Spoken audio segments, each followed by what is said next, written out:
Masih dalam suasana muktamar. Topik kita hari ini adalah bagaimana pencapaian visi Muhammadiyah di amal usaha kesehatan. Insya Allah nanti saya akan ditemani oleh Dr. Gigi Edi Sumarwanto dan Dr. Faisal. Ya.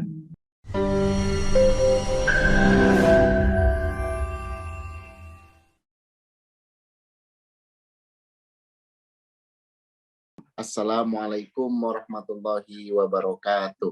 Waalaikumsalam warahmatullahi wabarakatuh. Alhamdulillah nahmaduhu wa nasta'inu wa nastaghfiruh wa na'udzubillahi min syururi anfusina wa min sayyiati a'malina may yahdihillahu fala mudilla lahu wa may yudlil fala hadiya lahu. Asyhadu an la ilaha illallah wa asyhadu anna Muhammadan abduhu wa rasuluh.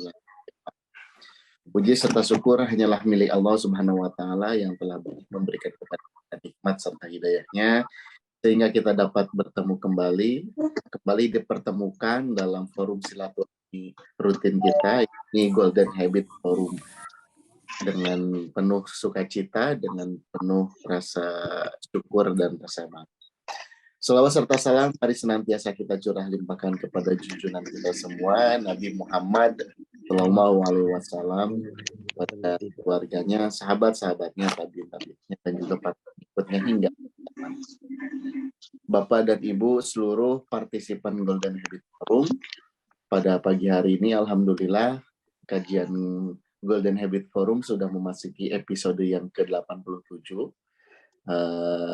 Seharusnya mungkin ini episode yang ke-88, tapi karena minggu lalu kita rehat karena ada muktamar, sehingga Sabtu ini kita memasuki episode yang ke-87, dan topik yang insya Allah akan dibahas pada Golden Habit Forum ini adalah berkenaan dengan refleksi muktamar, pencapaian visi Muhammadiyah di amal usaha bidang kesehatan. Dan insya Allah Bapak Ibu sekalian, pada kesempatan hari ini kita akan ditemani oleh 3 narasumber ini. Yang pertama ada Dr. Agus Sukaca, lalu insya Allah nanti ada dokter dari Edi Sumarwanto, tadi sepertinya sudah hadir, lalu insya Allah nanti ada Dr. Ahmad Faisal. Baik Bapak Ibu sekalian, sebelum kita mulai, mari sama-sama kita buka kajian Golden Habit Forum pada pagi hari ini dengan melafazkan basmalah bersama-sama. Bismillahirrahmanirrahim. Terus selanjutnya kami persilakan kepada Dr. Agus Sukaca untuk menyampaikan pemaparannya. Assalamualaikum warahmatullahi wabarakatuh. Waalaikumsalam warahmatullahi wabarakatuh. Alhamdulillahirabbil alamin. Assalatu wassalamu ala asyrafil anbiya'i wal mursalin Muhammadin wa ala alihi wa sahbihi ajma'in. Amma ba'd. Bapak Ibu, saudara-saudara sekalian, segenap partisipan Golden Habit Forum rahimakumullah, yang alhamdulillah dari Papua hingga Sumatera, pulau-pulau besar semua terwakili, ya, dari Sulawesi, Kalimantan, Jawa, NTT, alhamdulillah ini juga sudah ada. Kita bersyukur di pagi ini dapat kembali bersilaturahim di dalam Golden Habit Forum, masih dalam suasana muktamar Muhammadiyah yang baru usai beberapa waktu yang lalu. Nah, ini sebagian besar Bapak Ibu sekalian banyak yang ke Solo untuk menghadiri muktamar, baik sebagai peserta maupun sebagai penggembira. Nah, kita gembirakan muktamar yang alhamdulillah luar biasa. Banyak komentar, banyak apresiasi yang diberikan kepada Muhammadiyah. Muktamar Muhammadiyah patut untuk dijadikan teladan. Itu ya, dan merupakan sebuah media yang menggembirakan kita bersama, ya. Jadi kita ikut bergembira di dalam muktamar ini. Baik, masih masih dalam suasana muktamar. Topik kita hari ini adalah bagaimana pencapaian visi Muhammadiyah di amal usaha kesehatan. Insya Allah nanti saya akan ditemani oleh Dr. Gigi Edi Sumarwanto dan Dr. Faisal. Ya. Dr. Edi ini sudah malang melintang menjadi Direktur Rumah Sakit Muhammadiyah, mulai dari Surakarta, kemudian di Tegal, di Temanggung. Karena beliau pernah menjadi direkturnya, sekarang menjadi asesor Sirsma, Standar Islami Rumah Sakit Muhammadiyah Aisyah. Dr. Faisal saat ini menjadi Direktur Rumah Sakit PKO Muhammadiyah Gamping, di samping juga Sekretaris Komite Sirsma. Ya. Ini Sirsma ini merupakan sebuah upaya untuk bagaimana kita mewujudkan visi Muhammadiyah di amal usaha kesehatan, khususnya rumah sakit. Saya mohon izin untuk share screen. Ya, topik kita kali ini adalah refleksi muktamar pencapaian visi Muhammadiyah di amal usaha bidang kesehatan. Bapak-Ibu sekalian, ya, sekedar refresh, ini sudah kita bahas berulang-ulang. Ya. Visi Persyarikatan Muhammadiyah adalah terwujudnya masyarakat Islam yang sebenar-benarnya. Nah, visi ini mestinya di breakdown ya, menjadi visi pribadi, terwujudnya pribadi Muslim yang sebenar-benarnya. Kemudian juga di breakdown di keluarga, terwujudnya keluarga Muslim yang sebenar-benarnya. Kemudian juga di ranah amal usaha. Jadi amal usaha Muhammadiyah, ya, Islam yang sebenar-benarnya. Yang ketiga-tiganya ini saling berpengaruh. Pribadi Muslim akan mempengaruhi keluarganya menjadi keluarga Islami. Demikian juga keluarga Islami akan melahirkan pribadi-pribadi Muslim yang sebenar-benarnya. Demikian juga kaum yang dikelola oleh pribadi Muslim yang sebenar-benarnya, dia akan lebih cepat terwujudnya, dan ini juga saling mempengaruhi. Ya.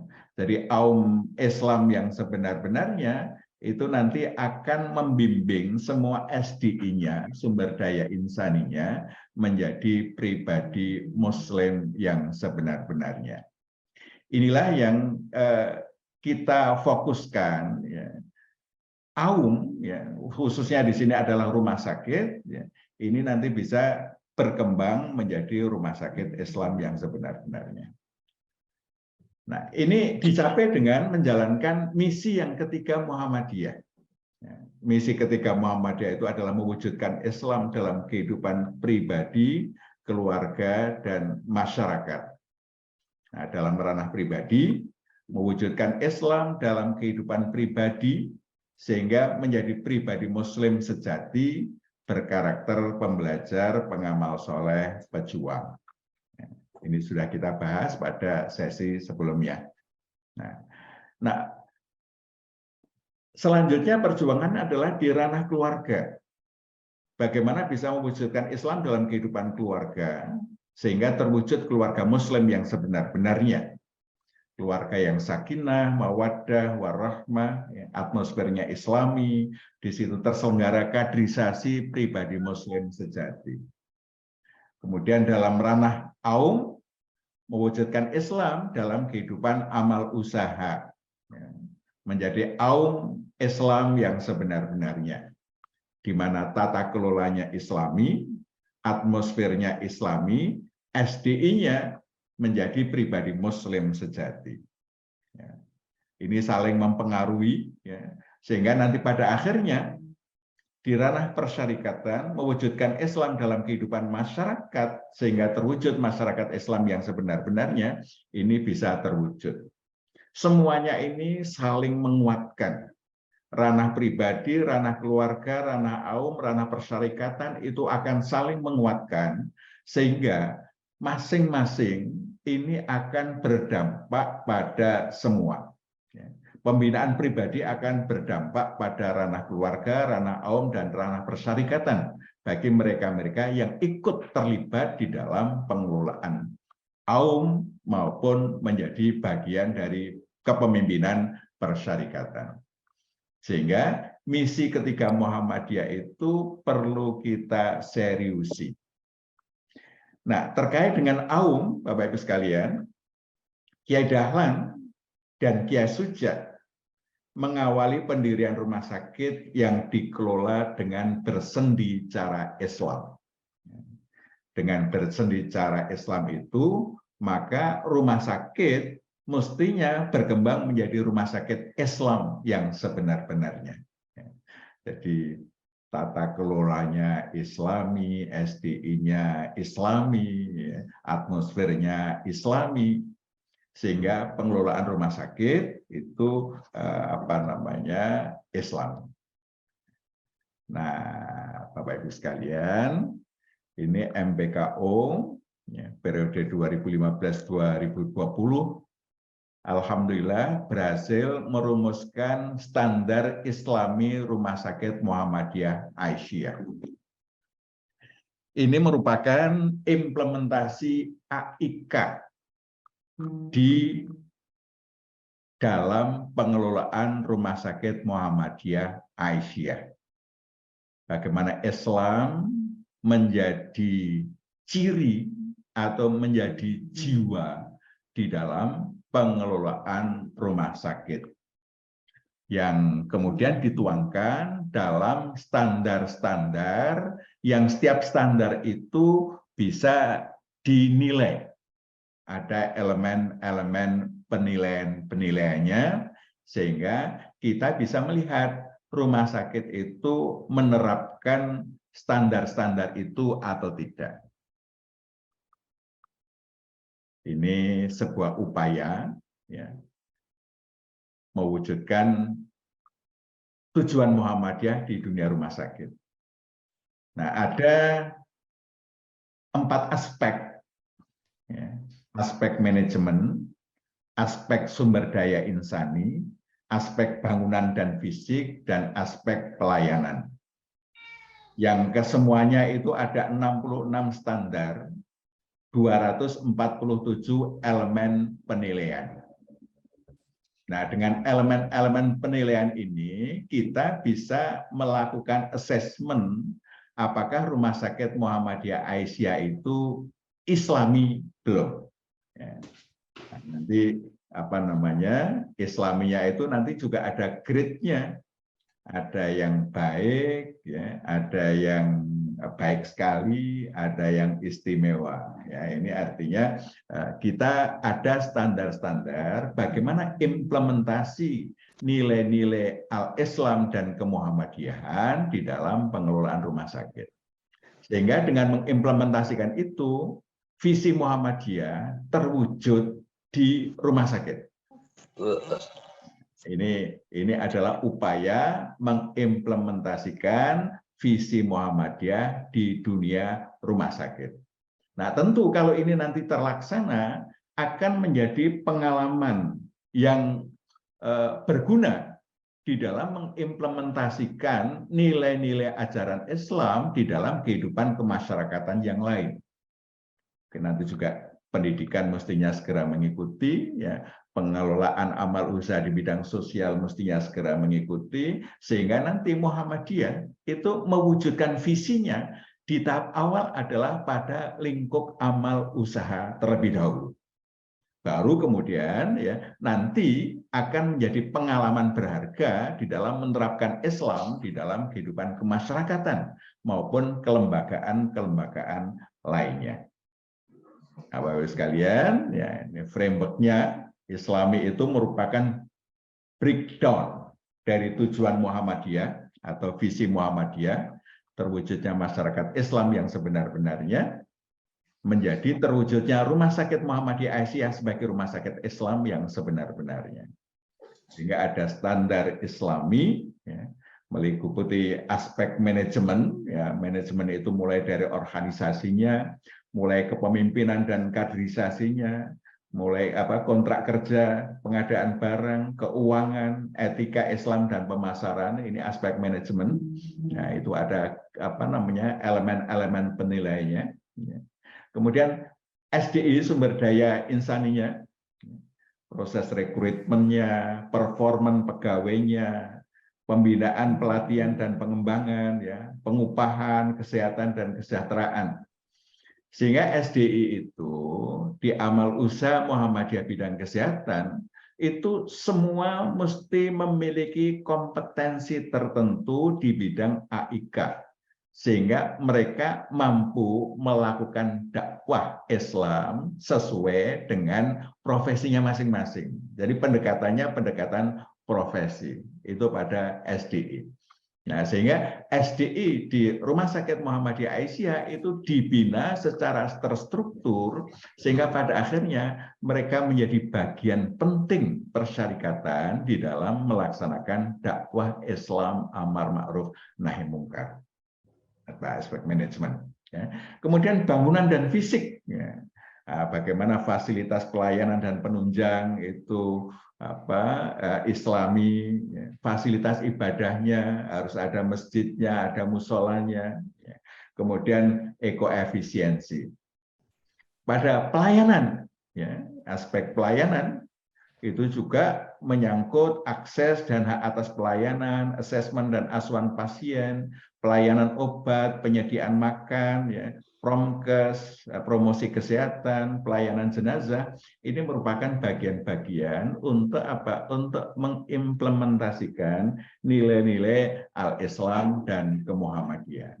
Sehingga dengan framework ini atau dengan standar Islami ini, perwujudan visi Muhammadiyah di amal usaha Muhammadiyah bidang kesehatan khususnya rumah sakit itu terstruktur. Nah, mudah-mudahan ini nanti akan menjadi pengalaman bagi Muhammadiyah bisa membuat indikator-indikator masyarakat Islam yang sebenar-benarnya apa saja yang harus apa yang ada untuk RT, untuk kelurahan, untuk kecamatan, ya. Kemudian untuk lingkup jamaah-jamaah yang lain. Sehingga dengan struktur ini maka ada guidance bagaimana kita bisa mewujudkan. Kalau nggak ada guidance, ya cita-cita itu akan sulit untuk bisa terwujud. Apalagi kita tidak punya gambaran seperti apa masyarakat Islam yang sebenar-benarnya itu. Demikian sebagai pengantar, ya, nanti akan dipertajam pengalaman lapangan, ya, Dr. Edi dan Dr. Faisal. Assalamualaikum warahmatullahi wabarakatuh. Waalaikumsalam. Waalaikumsalam warahmatullahi wabarakatuh. Terima kasih Dr. Agus telah memberikan pengantar pada diskusi kita pagi hari ini. Bapak Ibu sekalian, insya Allah selanjutnya kami persilakan kepada Bapak Dr. Edi Sumarwanto yang juga sebagai asesor IRSMA itu yang akan memaparkan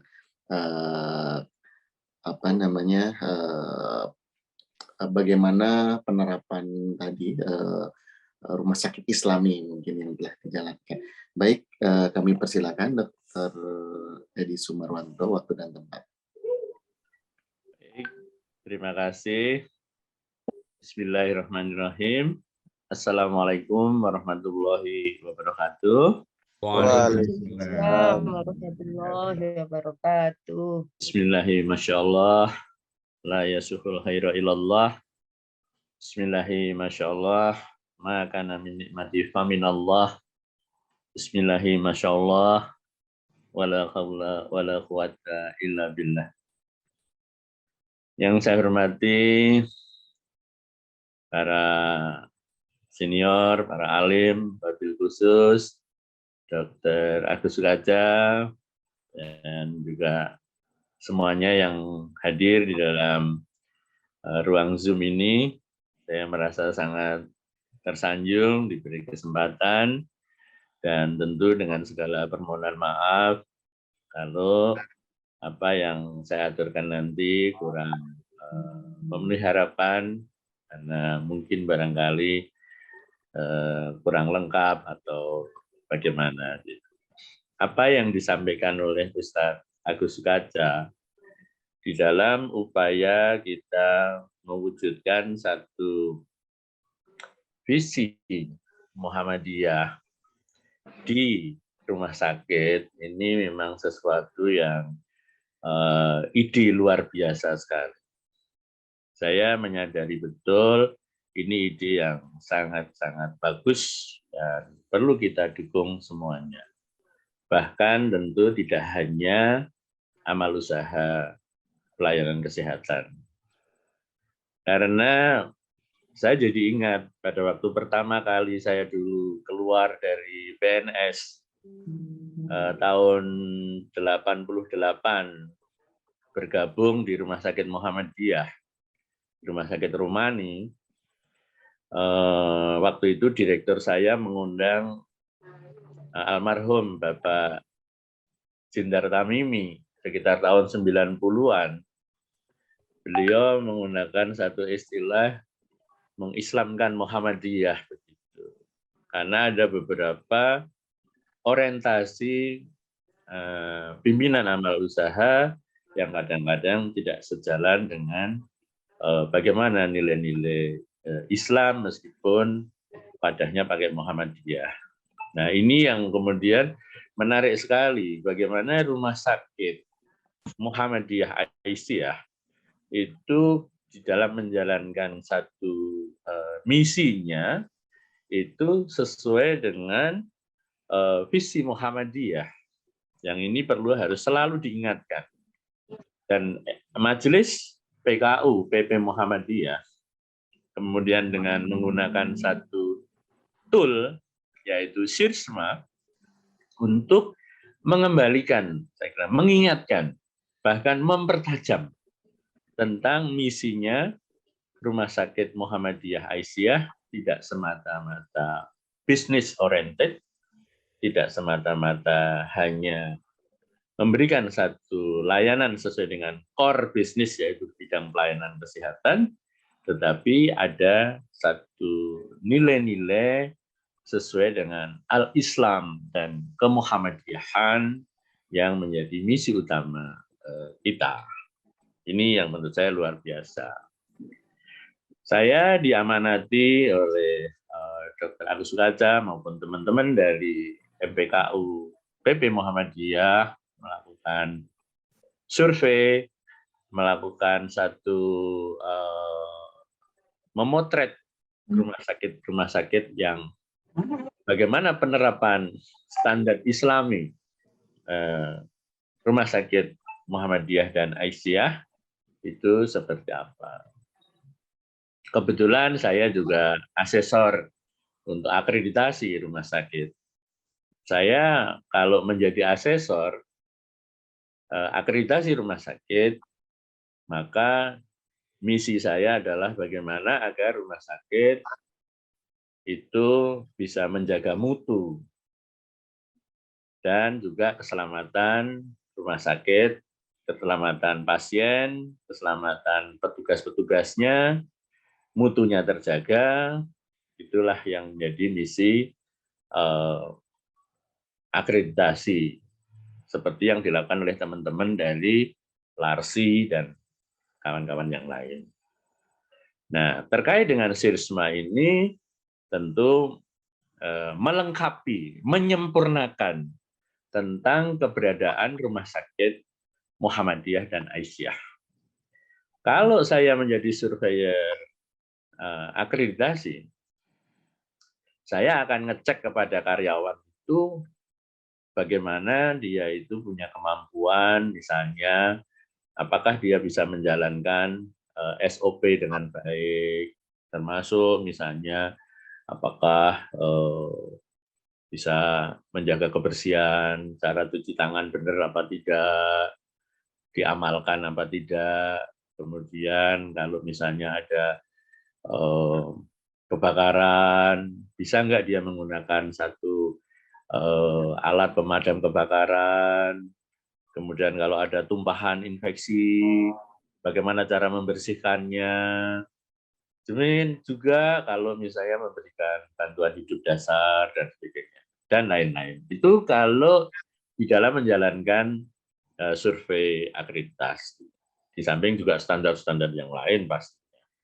Nah, kalau kemudian saya datang ke Rumah Sakit Muhammadiyah, Aisyah, untuk menjalankan survei mengenai bagaimana implementasi standar Islami di rumah sakit tersebut, maka akan hal lain yang saya akan lihat.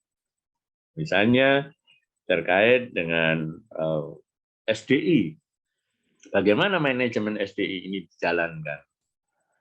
Jadi kalau dari sisi manajemen ya pastinya proses rekrutmennya, pembinaannya. Nah, pembinaan ini akan saya potret. Sejauh mana secara sungguh-sungguh pihak manajemen ini melakukan satu pembinaan terhadap sumber daya insannya di Rumah Sakit Muhammadiyah Aisyah. Misalnya ya dari sisi bagaimana pemahaman dia tentang al-Islam. Khususnya misalnya saya akan bertanya tentang sholatnya, bacaan sholat pada saat-saat tertentu, posisi tertentu, tahu nggak dia gitu. Kemudian saya ambil Al-Quran, saya minta untuk coba dibaca. Saya tanya, berapa masa kerja di rumah sakit ini? 9 tahun, Dok. Oh, 9 tahun, baca Al-Qurannya belum bisa. Nah, ini berarti ada yang tidak benar di dalam proses pembinaan. Nah, tapi kalau kemudian ini bacanya sudah baik, sholatnya baik, diminta untuk memperagakan wudhu, ternyata juga pinter, benar, sesuai dengan tuntunan yang ada di dalam majelis tarjih, gitu ya. Maka kita akan melihat bahwa, oh ini berarti ada satu hal yang bagus. Karena di dalam manajemen sumber daya insan Rumah Sakit Muhammadiyah Aisyah itu dimulai dengan proses rekrutmen. Itu harus memperhatikan faktor-faktor al-Islam dan kemuhammadiyahan. Tidak hanya dari sisi skill maupun keilmuan semata-mata, tetapi dari sisi kader itu juga harus kita perhatikan. Siapa yang akan mengembangkan Rumah Sakit Muhammadiyah dan Aisyah kalau bukan kader-kadernya sendiri.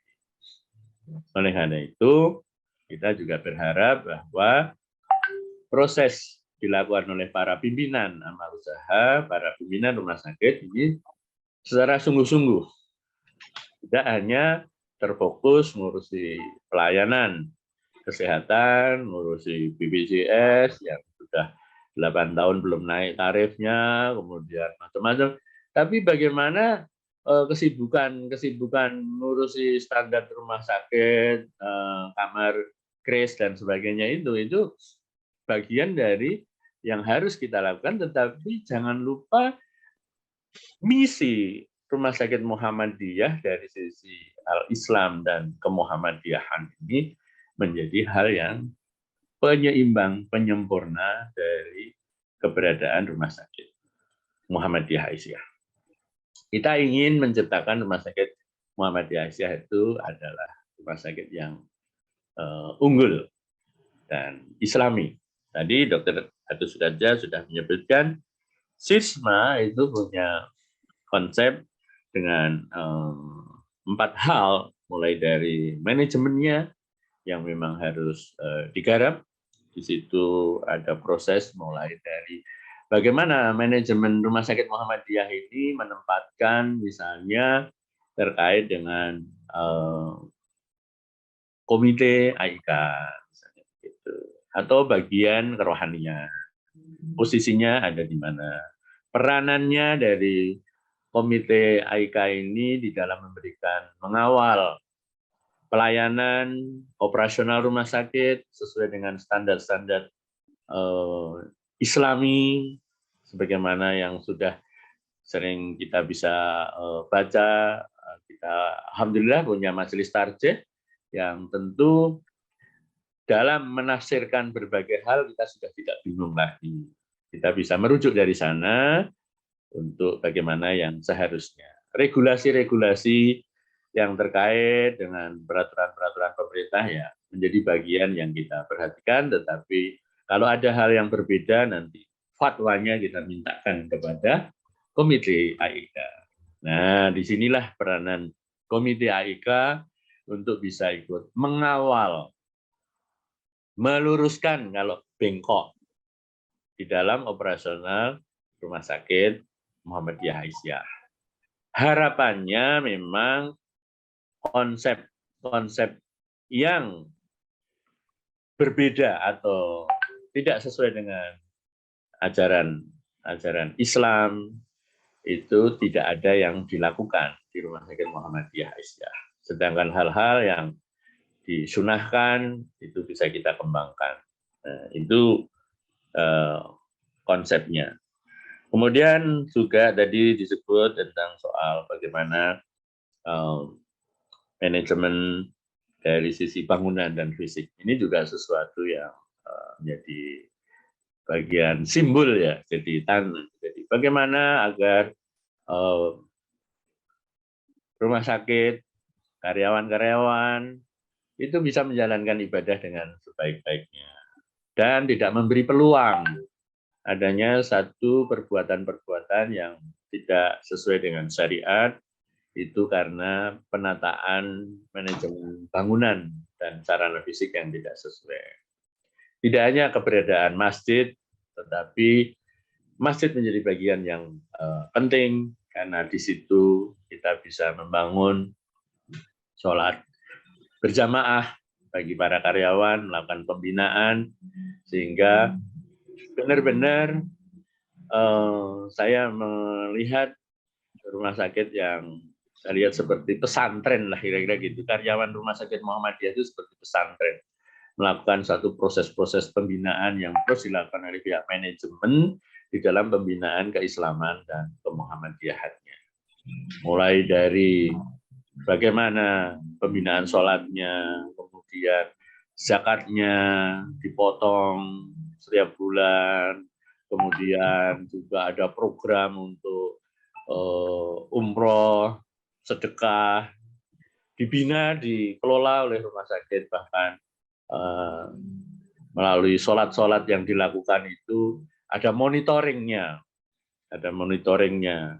ada salah satu masjid yang saya lihat dipasangi fingerprint untuk karyawan, jadi karyawan wajib mengikuti sholat jamaah itu minimal berapa kali di dalam setiap minggunya begitu, supaya disempatkan untuk bisa jamaah dan sebagainya. Jadi pembinaan-pembinaan semacam ini terkait dengan soal upaya mewujudkan suasana tadi, Rumah Sakit Muhammadiyah Aisyah harusnya memang benar-benar unggul.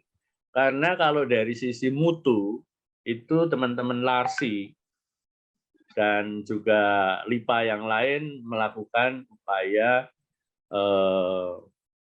evaluasi terkait dengan mutu dan keselamatan pasien. Tetapi kemudian terkait dengan nilai-nilai Islami, bagaimana implementasi nilai-nilai Islam di dalam manajemen, di dalam SDI-nya, dalam bangunannya, dalam pelayanannya, itu mewarnai seluruhnya, sehingga mewujudkan Islam yang benar-benar Islam yang kafah. Dari tadi yang disampaikan oleh Dr. Sukaja, bahwa Sirsma itu mempunyai 66 standar dan 247 elemen penilaian. Kita lihat satu persatu, kemudian kita berikan nanti satu catatan-catatan. Saya sebagai surveyor atau asesor Sirsma, saya melihat nanti satu persatu dari elemen penilaian itu nilainya seperti apa, dan kita memberikan rekomendasi perbaikan-perbaikan yang harus dilakukan oleh rumah sakit. Insya Allah ini adalah sebuah ikhtiar menjadikan misi besar Muhammadiyah, terwujudnya masyarakat Islam yang sebenar-benarnya, itu bisa terwujud melalui amal usaha yang menerapkan satu sistem standar Islami yang di situ perlu terus disempurnakan. Memang standarnya bisa jadi mengalami perubahan kalau memang ada hal-hal yang perlu terus ditambahkan dan ditingkatkan. Tetapi saya kira memang 247 elemen penilaian dalam standar Islami Rumah Sakit Muhammadiyah Aisyah ini untuk saat ini sudah sangat memadai, ditambah nanti kawan-kawan dari LARSI melakukan pendampingan terkait dengan mutu dan keselamatan pasiennya. Maka inilah wujud kesempurnaan amal usaha Muhammadiyah Aisyah, khususnya bidang kesehatan yang ingin kita wujudkan. Saya kira itu yang saya tambahkan. Moga-moga bisa dipahami. Kalau detail mengenai elemen penilaian, saya kira kita bisa melihat bersama nanti di dalam standar-standar SIRSMA. Saya kira demikian, Dr. Agus Fathah. Punten kalau ada hal yang kurang berkenan, saya tidak menyiapkan sebuah tulisan khusus. Saya juga agak menyesal kenapa saya tidak menyiapkan, padahal mestinya meskipun sehari pemberitahuan mestinya cukup gitu. Tapi karena ini kesibukan tadi malam juga rapat sampai malam di organisasi profesi, jadi nyun sewu, saya tidak menyiapkan sebuah tulisan. Demikian, terima kasih. Assalamualaikum warahmatullahi wabarakatuh. Waalaikumsalam warahmatullahi wabarakatuh. Dr. Edi Supriyanto telah menjelaskan bagaimana penerapan dari standar Islami di Rumah Sakit Muhammad. Baik, selanjutnya Bapak Ibu sekalian, kami persilakan kepada Bapak Dr. Ahmad Faisal. Berikut beliau adalah Dirut RSPKU Muhammadiyah Gamping dan juga Sekretaris Komite Standar Islami Rumah Sakit Muhammadiyah Aisyah. Kepada Dr. Ahmad Faisal kami persilakan. Ya, terima kasih Pak Ikhwan Muslim. Assalamualaikum warahmatullahi wabarakatuh. Waalaikumsalam warahmatullahi wabarakatuh. Alhamdulillahirabbil alamin. Wa bihi nasta'inu ala umuri dunya waddin wa ala alihi wa sahbihi ajmain. La ilaha illallah wa asyhadu anna Muhammadan abduhu wa rasuluh. La nabiyya wa la rasula ba'da, amma ba'du. Yang kami hormati Saudara Kusukoco, Dr. Edi Sumarwanto, dan Bapak Ibu jemaah rutin kajian The 9 Golden Habits yang kami banggakan, bahagiakan. Alhamdulillah. Baik, pada pagi ini saya diminta untuk menyampaikan pengalaman rumah sakit setelah mendapatkan sertifikasi atau visitasi SIRSMA yang sesungguhnya di PKU Gamping ini sudah berjalan cukup lama. Jadi ini dulu PKU Gamping ini menjadi asabiqunal awalin begitu ya. Karena saat itu baru proses pelatihan bagi calon-calon asesor. Setelah selesai dilatih, kemudian langsung terjun. Kebetulan pelatihan di PKU Gamping sehingga langsung praktek PKU Gamping. Jadi tentu karena sebagai asabiqunal awalin yang paling awal, barangkali capaian yang kita dapatkan implementasinya belum maksimal begitu ya, belum maksimal yang kita harapkan. Tapi insya Allah kami ikhtiarkan semaksimal mungkin untuk bisa mencapai apa standar-standar yang sudah termaktub di dalam borang SIRSMA yang tadi sudah disampaikan Dr. Agus Fathah.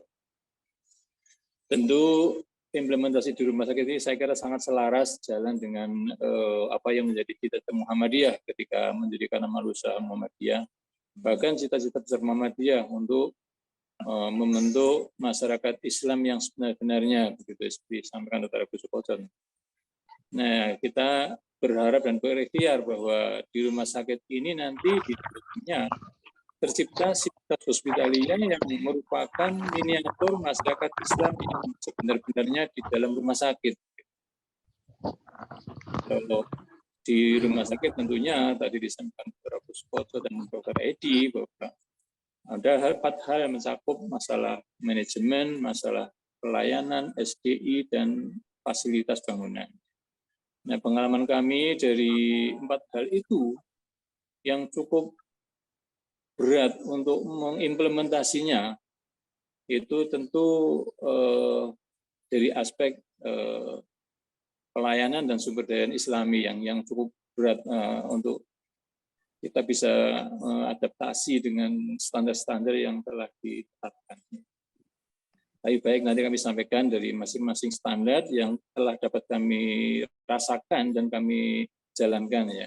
Untuk yang sudah kami jalankan dari aspek manajemen, ini tentu sangat membuat tenang bagi para manajemen ya, karena paling tidak dalam mengawalnya ada guiding yang bisa menyelamatkan kita dunia dan akhirat gitu ya.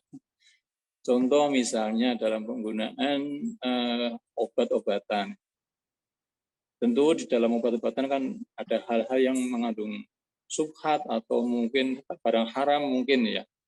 Nah, ini tentunya dengan adanya komite pertimbangan AIK ini menjadi paling tidak ya pengaman bagi manajer gitu ya, bagi pimpinan rumah sakit untuk menjalankan ini sesuai dengan tuntunan syariat. Contoh misalnya waktu zamannya COVID masih gayang-gayangnya itu kan obat yang namanya Lovenox itu kan menjadi obat mujarab begitu ya, karena biasanya terjadi risiko penjendalan darah. Nah, Lovenox ini cukup bermanfaat untuk mencegah terjadinya pasien COVID yang berisiko terhadap gangguan jantung. Nah, di dalam Lovenox itu ternyata ada kandungan unsur babinya begitu ya. Nah, ini selama kita belum ada pertimbangan AIK, kita adem ayem saja menggunakan itu begitu ya, karena kita berpegangan pada aturan pemerintah begitu ya. Nah, dengan turunnya fatwa dari Komite Pertimbangan AIK, ternyata dari Komite Pertimbangan AIK menyampaikan bahwa Lovenox itu mengandung barang haram, dan tentu harus ada alternatif obat yang bisa menjadi pengganti yang mempunyai kandungan yang lebih atau yang tidak mengandung barang-barang haram. Nah, sehingga dari pertimbangan itu kami dari manajemen langsung mendelete daftar obat Lovenox itu dari daftar formularium obat rumah sakit gitu ya. Ya tentu memang ini berdampak pada biaya rumah sakit, tapi saya kira kerugian nilai Lovenox yang dihilangkan itu untuk jaminan akhiratnya lebih besar gitu ya. Kerugian dunia hanya seberapa, tapi keuntungan akhirat lebih bermakna gitu. Itu contoh dari manajemennya. Kemudian lagi di dalam manajemen juga ada masalah pencegahan ikhtilat. Jadi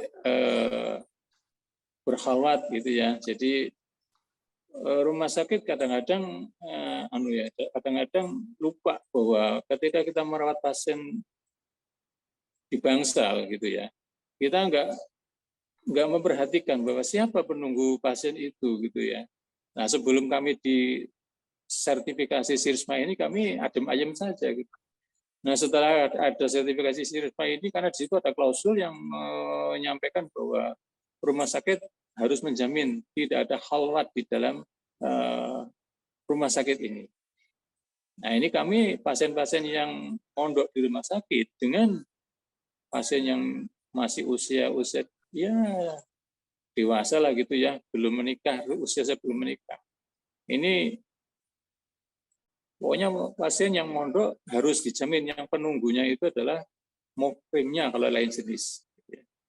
Ini kami pernah kecolongan ini, jadi ada pasien pemudi begitu dirawat ditunggui oleh pemudanya. Nah ini ketika belum SIRSMA kita nggak gitu ya, nggak punya feeling untuk melacak gitu ya. Nah dengan SIRSMA ini kami terus, Bapak, Mas sebagai apa dari pasien ini?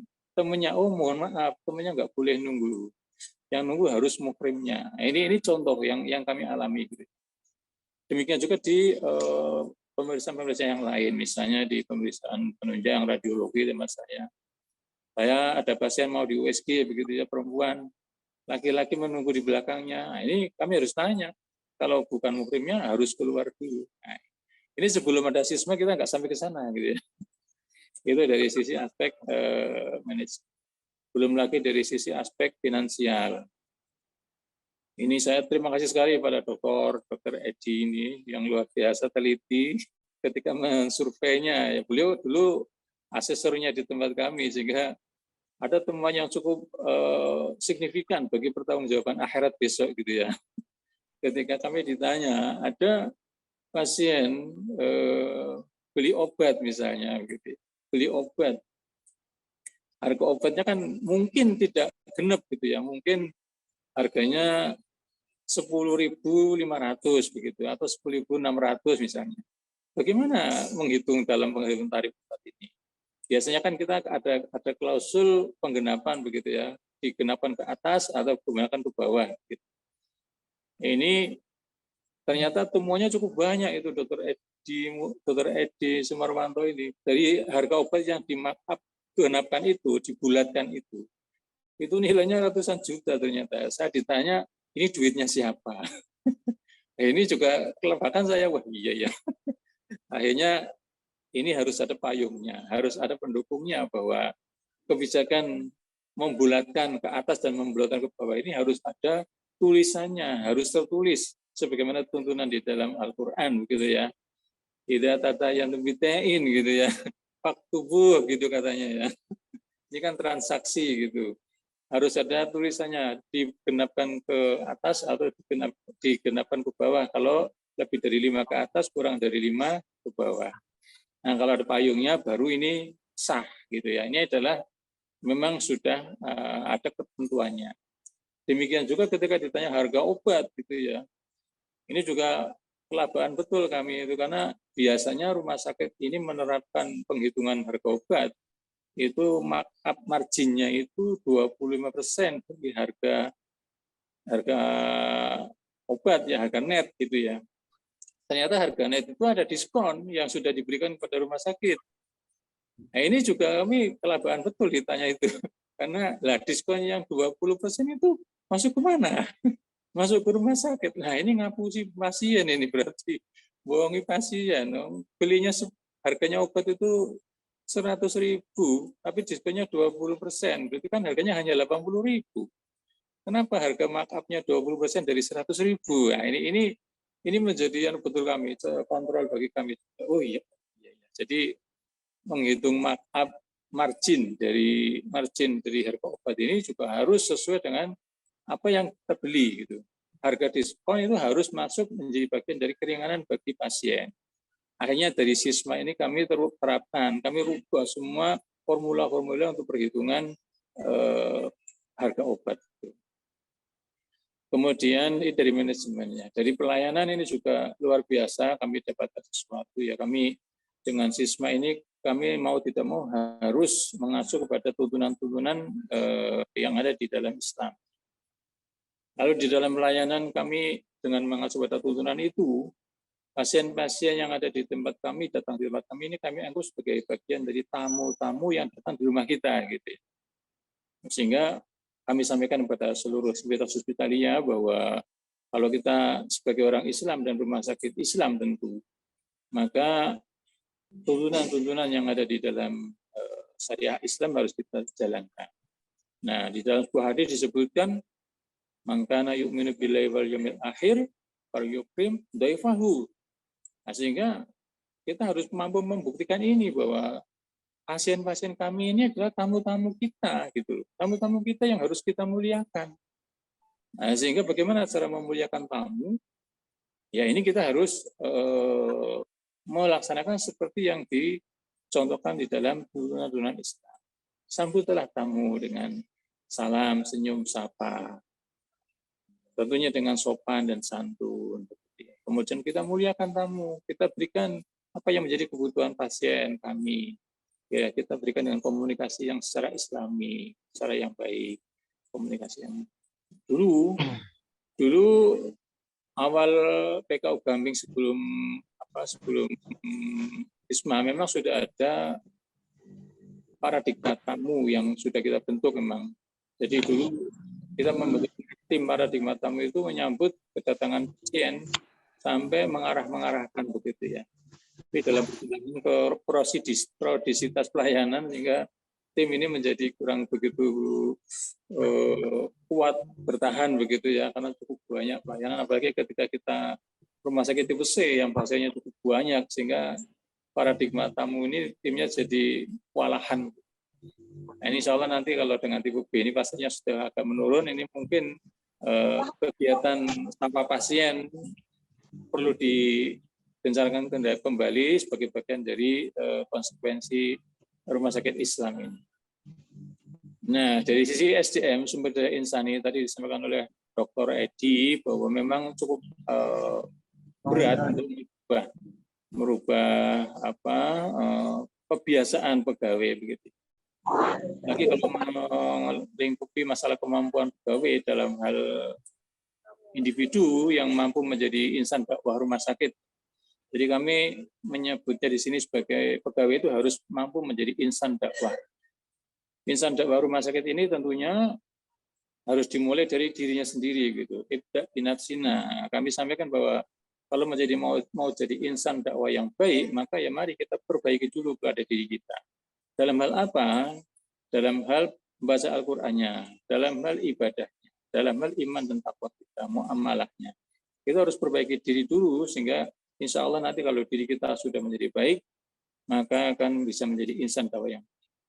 Nah, untuk ini kami melakukan mapping, ya, mapping seluruh pegawai dalam hal kemampuan baca Quran. Nah, ini setelah kami mapping dari kemampuan baca Quran ini, ternyata memang luar biasa mengagetkan bagi kami bahwa ternyata 50% pegawai kami itu bacaan Qurannya masih perlu banyak perbaikan gitu ya. 50% ini kami buatkan mapping.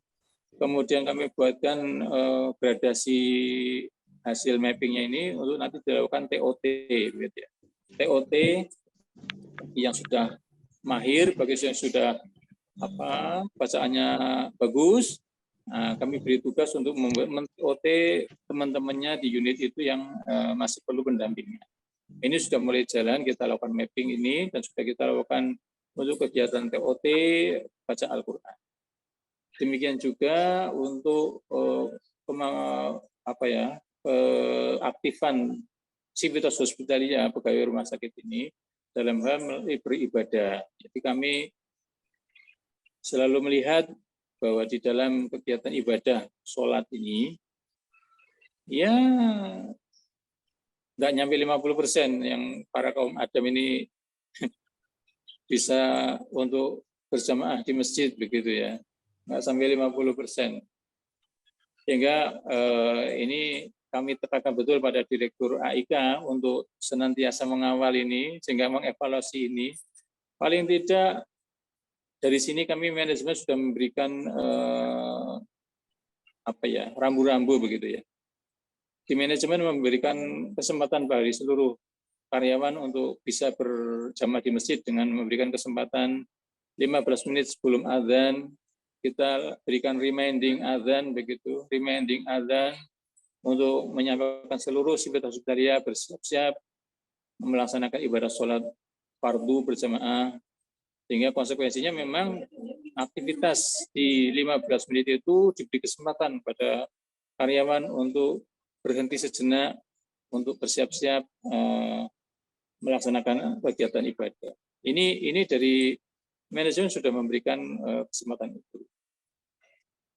Kemudian hasil evaluasinya memang ya tadi tingkat kesadaran dari karyawan yang memang belum cukup untuk bisa berduyun-duyun datang ke masjid untuk berjamaah. Ini nanti mungkin ada masukan dari Bapak Ibu, kira-kira strateginya bagaimana ini untuk bisa menyadarkan karyawan ini. Apalagi sekarang PKU Gamping ini mempunyai masjid yang ikonik begitu ya. Kita masjidnya dulu di dalam rumah sakit.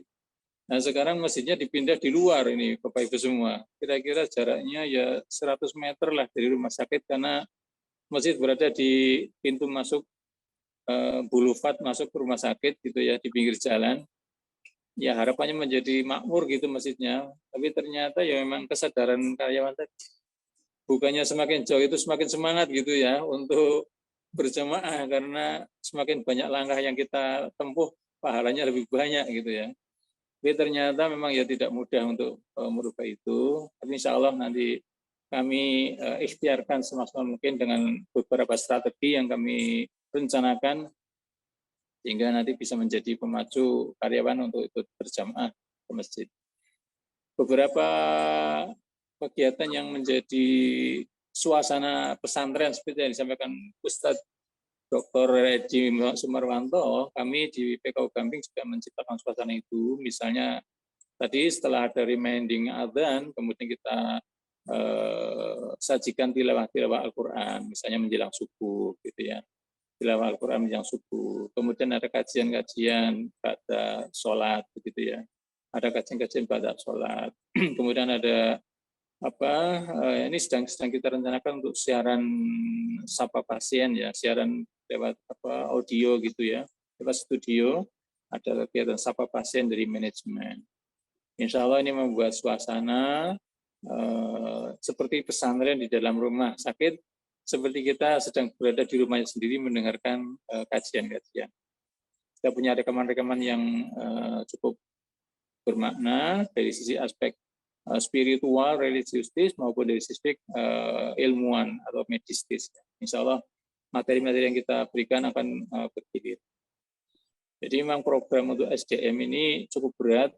Kami mengadakan kegiatan transformasi budaya supaya bisa tercapai sumber daya insani yang layak menjadi insan dakwah di rumah sakit. Saya kira itu pengalaman yang dapat kami rasakan di rumah sakit. Insya Allah menjadi amal Dr. Agus Sukoco dan Dr. Edi Sumarwanto yang senantiasa telaten membimbing kami untuk menjadi rumah sakit yang islami sesuai dengan standar yang ada di SISMA, yang insya Allah selaras dengan maksud dan tujuan Muhammadiyah mendirikan amal usaha kesehatan ini. Terima kasih, kurang lebihnya mohon maaf. Assalamualaikum warahmatullahi wabarakatuh. Waalaikumsalam warahmatullahi wabarakatuh. Terima kasih Dr. Ahmad Faisal telah bagaimana best practice dari rumah sakit PKU Gamping tadi, bagaimana menerapkan prinsip-prinsip Islami di berbagai bidang ya tadi telah disampaikan, dan mudah-mudahan kita dapat mengambil dan bisa mungkin menerapkan. Bahaslah itu S2 temanku. Ya Bapak Ibu sekalian, kita masih punya waktu kurang lebih 3 menit lagi sebenarnya ini. Kami persilakan terlebih dahulu, mungkin ada satu, mungkin kami persilakan jika ada yang ingin memberikan tanggapan ataupun tambahan dari apa yang telah disampaikan oleh Dr. Edi dan juga Dr. Ahmad Faisal. Kami persilakan Bapak Ibu. Ada? Saya boleh? Oh silakan, monggo Dr. Assalamualaikum warahmatullahi wabarakatuh. Waalaikumsalam warahmatullahi wabarakatuh. Saya sangat bersyukur bisa mendengarkan apa yang disampaikan oleh Dr. Agus Sukaca, Dr. Edi, dan Dr. Faisal. Saya sekarang bertugas sebagai dosen tetap di Universitas Muhammadiyah Jakarta dan dosen tidak tetap di Universitas Muhammadiyah UHAMKA. Memang sejak tadi para narasumber menyampaikan tentang rumah sakit, tapi menurut saya ada baiknya saya juga menyampaikan bagaimana situasi di pendidikan. Sehingga nanti bapak-bapak yang memang punya akses ke pimpinan pusat bisa juga bukan hanya rumah sakit, tetapi juga bisa menyampaikan tentang pendidikan. Apa yang disampaikan oleh Dr. Edi dan Dr. Faisal itu juga kami alami di tingkat universitas. Dan saya pertama kali melihat 9 Golden Habits-nya Dr. Agus Sukaca ini, ada banner yang terpampang di UHAMKA dan juga ada tempelan ya flyer yang ada di lift Universitas Muhammadiyah Jakarta di FKK-nya. Nah, kemudian ya kita mengikuti apa yang pernah yang sedang berlangsung terus ini episode yang disampaikan oleh Dr. Agus Sukaca, sehingga menambah kekayaan yang saya miliki ya, yang disampaikan oleh para narasumber yang hebat-hebat. Kalau dilihat sumber daya Islami, nampaknya bukan hanya rumah sakit yang mengalami, tetapi di tempat pendidikan pun hampir sama dengan apa yang Bapak-Bapak sampaikan. Jadi kemudian juga saya melihat ya dengan pengalaman yang hampir sama dengan yang narasumber sampaikan tadi, bahwa memang adanya SDI yang masuknya memang sudah untuk mengajar, tapi selama ini di luar Muhammadiyah itu memang berbeda dengan apa yang sudah lama berlangsung di Muhammadiyah, yang sudah lama bertugas di Muhammadiyah. Sehingga memang rutinitas ya perlu kita kuatkan terus untuk SDI yang bertugas di rumah sakit maupun perguruan tinggi Muhammadiyah. Kemudian ya saya juga melihat ya pandemi ini memang membawa satu hikmah ya, yaitu dengan dimulainya di tempat UMJ ini kami pimpinan mengadakan pengajian baca Al-Qur'an. Memang hasilnya seperti yang narasumber sampaikan tadi juga gitu ya. Nah, alhamdulillah awalnya hanya pada bulan Ramadan, tetapi kemudian para peserta minta supaya berlanjut, dan alhamdulillah sampai hari ini setiap hari belajar Al-Quran ini masih berlangsung. Memang sepertinya tidak cukup 50% ya, yang memang harus lebih dari 50% yang harus diadakan TOT seperti tadi yang sudah disampaikan oleh Dr. Ahmad Faisal ya. Jadi singkat kata saya sampaikan bahwa mohon yang bisa punya akses ke pimpinan bukan hanya rumah sakit, tolong juga dunia pendidikan kita. Itu saja mungkin secara ringkas saya bisa sampaikan. Terima kasih. Assalamualaikum warahmatullahi wabarakatuh. Waalaikumsalam. Terima kasih Dr. Aragar tadi telah menyampaikan bagaimana implementasi di dunia pendidikan tadi ya, salah satu di kampus yang milik Muhammadiyah. Bapak Ibu sekalian, ini kalau kita melihat waktu, sepertinya kita tidak bisa berlama-lama kembali karena sudah menunjukkan pukul 7.32 bahkan ini. Kami persilakan kepada Dr. Agus mungkin untuk memberikan closing statement, dan kami sangat mohon maaf mungkin bagi Bapak Ibu sekalian yang belum kami bisa berikan kesempatan untuk memberikan tanggapan atau pertanyaan. Jadi kepada Dr. Agus juga ingin memberikan closing statement. Baik, terima kasih. Luar biasa ini Dr. Edi dan Dr. Faisal. Bagaimana implementasi SIRSMA yang ini bagian dari upaya mewujudkan masyarakat Islam yang sebenar-benarnya pada lingkup mikro rumah sakit amal usaha kita. Dan saya kira apa yang disampaikan oleh Dr. Aragar, ya, bahwa itu perlu dikembangkan bukan hanya di dunia rumah sakit, di dunia pendidikan, di pelayanan sosial, pokoknya semua aktivitas yang diselenggarakan oleh Persyarikatan Muhammadiyah itu memang seharusnya Islami. Jadi kalau nanti dibuat semacam standarisasi untuk pendidikan, ya mulai perguruan tingginya, sekolah menengahnya, sampai ke PAUD-nya, semuanya ada standarisasi. Ini adalah langkah yang sangat berharga untuk fokus menuju pada masyarakat Islam yang sebenar-benarnya. Nah, kalau kita sudah berhasil di lingkup amal usaha, insya Allah nanti yang lain-lain itu akan dengan sendirinya bisa mengikuti, karena ini merupakan pengalaman berharga untuk diterapkan di tempat-tempat yang lain. Bapak-bapak yang di rumah sakit, saya kira SIRSMA ini menjadi pengalaman berharga yang itu nanti ada yang di rumah sakit juga di pendidikan, nanti bagiannya pendidikan.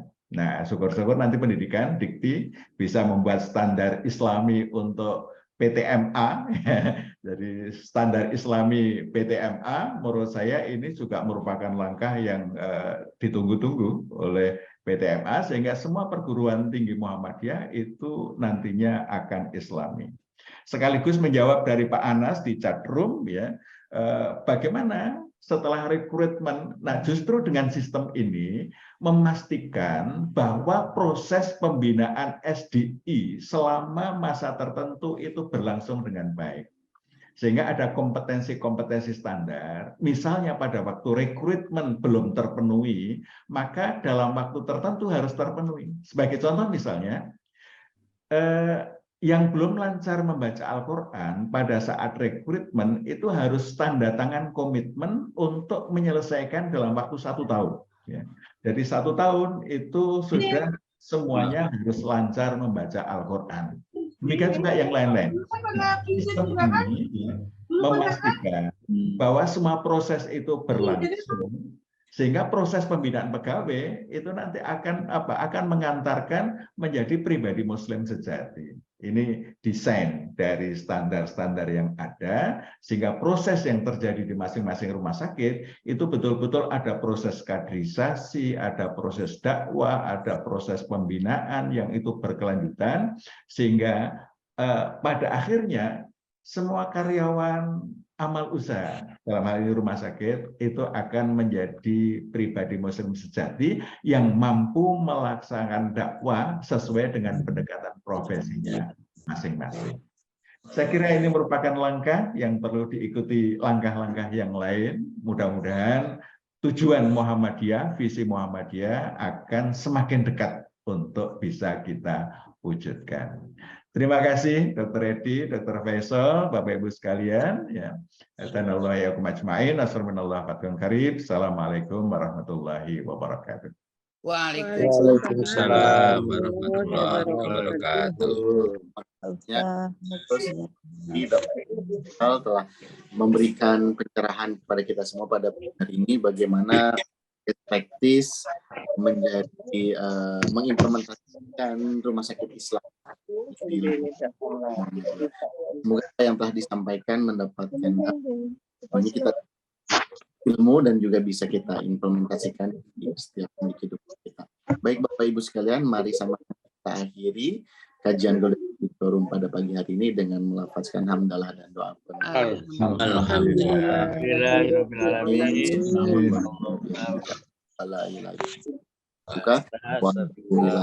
Undur diri. Wassalamualaikum warahmatullahi wabarakatuh.